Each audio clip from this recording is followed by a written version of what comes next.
thoughts and prayers to Clyde Emerick's family. We obviously lost a pioneer and such a great man to this organization. To think of somebody that can be an employee and such a huge part of this family and this organization and touch so many lives for 50 years is special. I got to know Clyde in my time here and just thought the world of him. And anytime you have something named after you, you impacted a lot of people. And so to have our weight room named after him in 2008 he's a special man and impact a lot of people. So I just want to send our thoughts and prayers with his family.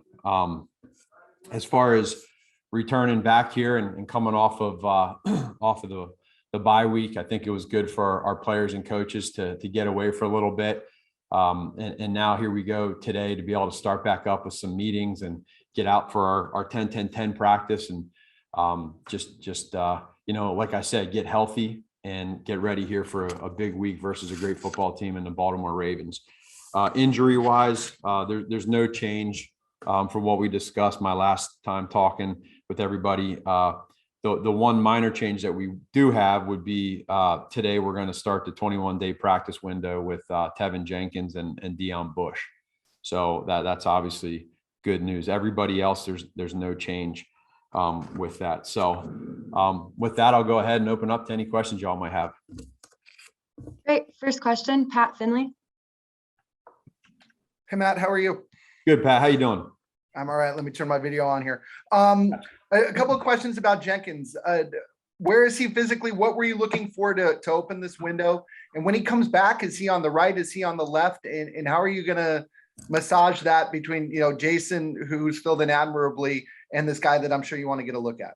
Sure. A few things to that. So we'll have to really get him in here and see where he's at. It's been a while since Teven's put the pads on. So we'll start there. But that'll be exciting for us to see where he's at. I know he's really anxious and excited to get out there. As far as the sides, that's stuff that we'll work through with him. But it's always a positive when you have somebody, especially, when you draft a guy like we did early in the draft, and for him to be able to, do what he has to do now to get back to this point. Now we get to work through and see where he's at conditioning wise, physically where he's at. And it's just going to be honestly really an hour by hour, day by day process with him. But it's definitely a good thing to have. And we're excited to get him out there. Next question, Dan Wiederer. Matt, with the lengthy list of calls that you submitted to the league from the Pittsburgh game, what can you share about what you heard back from them? So a few things. I did have a lengthy conversation with them, and I appreciate that, because I think that as we go through that process, and that's a process, Dan, that does happen where we submit our questions to them to get answers back as to every week what goes on. And for me, I thought it was good to be able to talk to them and just listen to where they're at. And so that process is pretty normal. The thing that I think for myself to understand, and as they go through it, is that we all understand, and I understand, that whatever they're calling, how do I make sure that whatever was called correctly, right?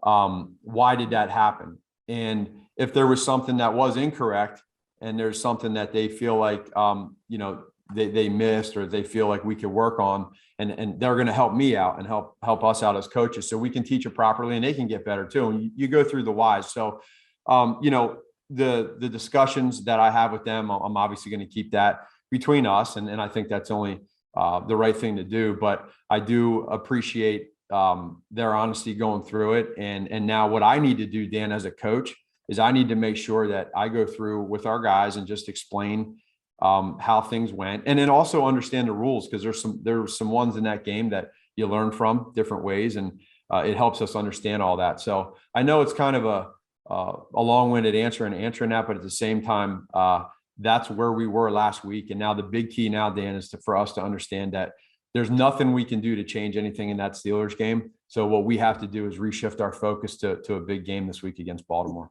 Who do you speak with specifically? And as a coach, what kind of accountability do you hope is there for mistakes that are made? Well, again, they have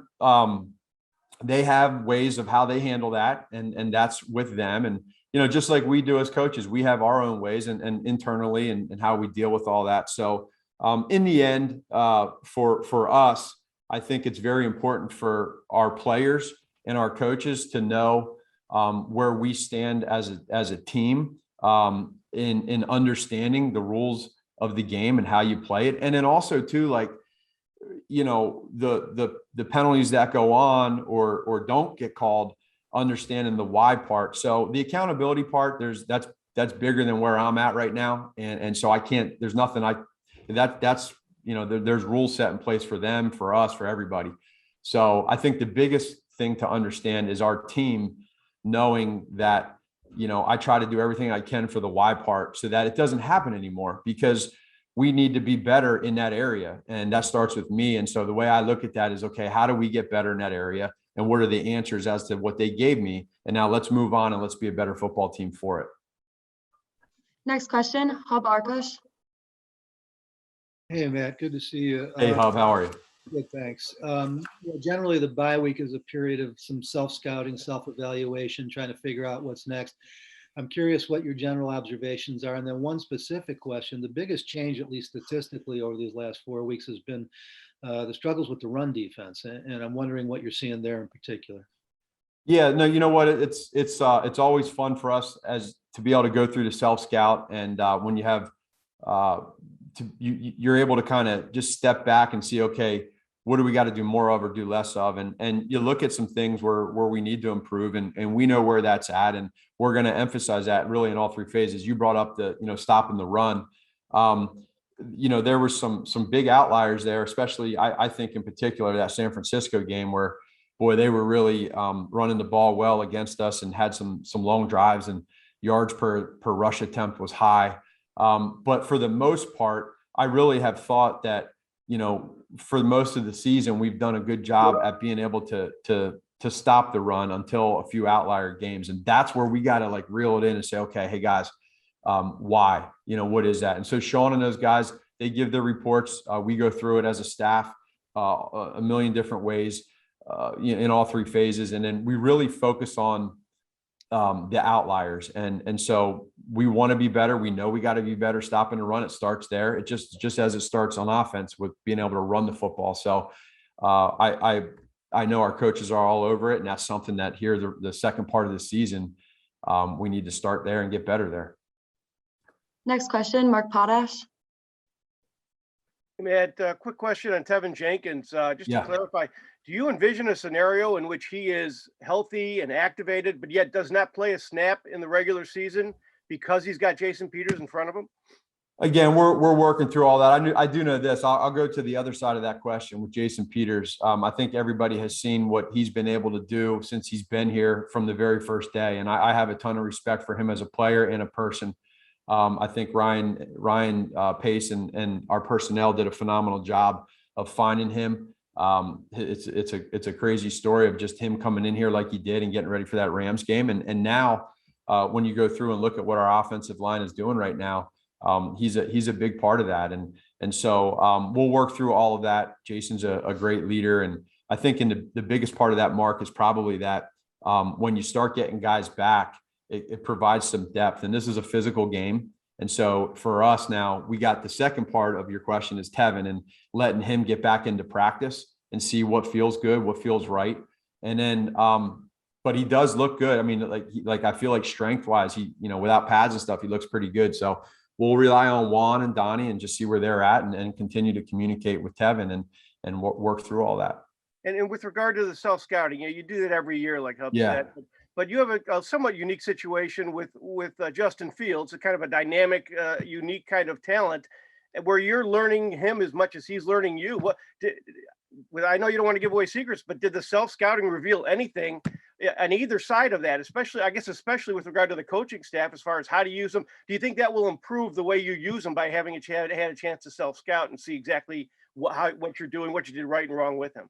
I think you could, Mark, and there's two parts to that question. Is the first one is Justin, and so you had a a couple games of Andy Dalton, and then you have Justin coming in, and we had the tough game against Cleveland where numbers wise was a big time outlier in whether it's sacks or not getting enough yards or points, et cetera. You could go across the board. So you look at that, but then you also look to it at the play calling too. So you have a different play caller, you have a different quarterback, and so we have to balance that with a rookie quarterback, not just a quarterback change, but a rookie quarterback that's playing the start of his career. And now as we start to see and do our self scout, we see, Mark, that he is getting better in a lot of different areas because of the games that he's playing and the experience that he's getting. So we understand that, but there's still, that said, we as a team, for instance, on offense, we know areas that we need to improve on, and without, like you said, giving away details of where we know we got to get better, we know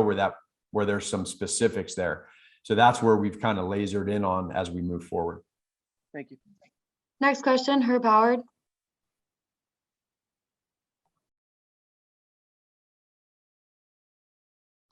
Sorry, Herb, you're muted. Do you mind? There you go. Sorry about that. Hey, what's going on, Oh, you're Coach? good. Hey, Herb. Coach, you've always, highlighted how much of a collaborative effort things are with you guys up at Halas Hall, especially between you and Ryan. As you guys move forward through the rest of this season, how will you kind of balance his need to kind of evaluate some of the younger developmental players to answer questions for next year versus your kind of desire to make sure you're putting out the best 53 every week? Yeah, the best 53 for this team is what I've said in the past, is what we got to focus on and make sure we do. And then there's also too, like there's the part of having youth and having guys where you have some younger guys that might provide that. They might be part of that 53 and help make you the best offense, defense, special teams for that week. So that there is a balance. I think you're completely right with that question.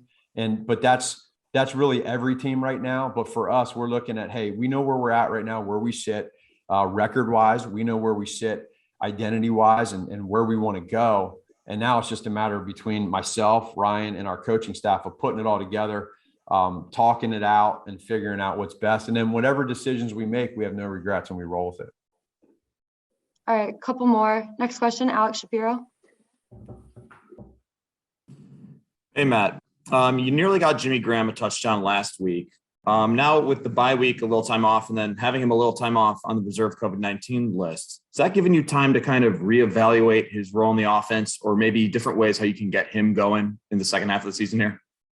For sure. Jimmy's been such a great leader and teammate for us, and he's taught a lot of guys a lot of great things, and really in particular in that tight end room. And then you add a guy like Jesse James to the mix, who again has experience and fits that room really well. I really like our tight end room. I think you guys are all seeing the ability for us to use them a little bit more, and kind of how we're fitting through that. You saw there was a little patch there when Jimmy was out where we used Alex Bars as quote unquote tight end and some stuff. And maybe we continue with that, maybe we don't. But in general, Jimmy has done a really good job of trying to get through those 2 weeks that he missed, get back on track. And I really feel like now he can get his body right and get into a normal schedule and routine. And then it allows us as coaches to be able to fit how we want to use all those tight ends and different personnel groupings.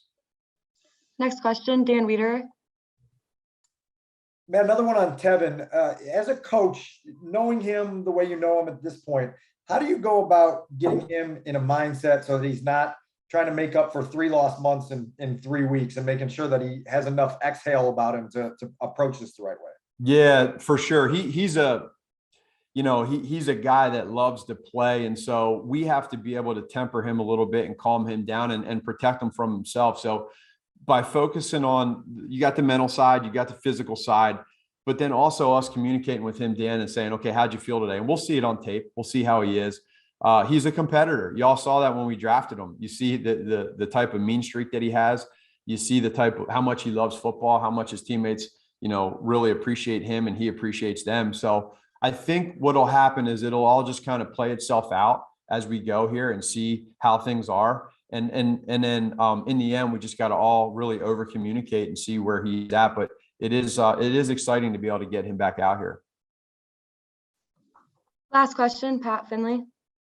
Matt, what sort of progress are Khalil and Eddie making, and are either of them possibilities for this week? Again, that's what we're hoping for. when we go through today, as we go through our injury reports, most days we get updates on them. And I think, Khalil is at a point right now where he's continuing to just push.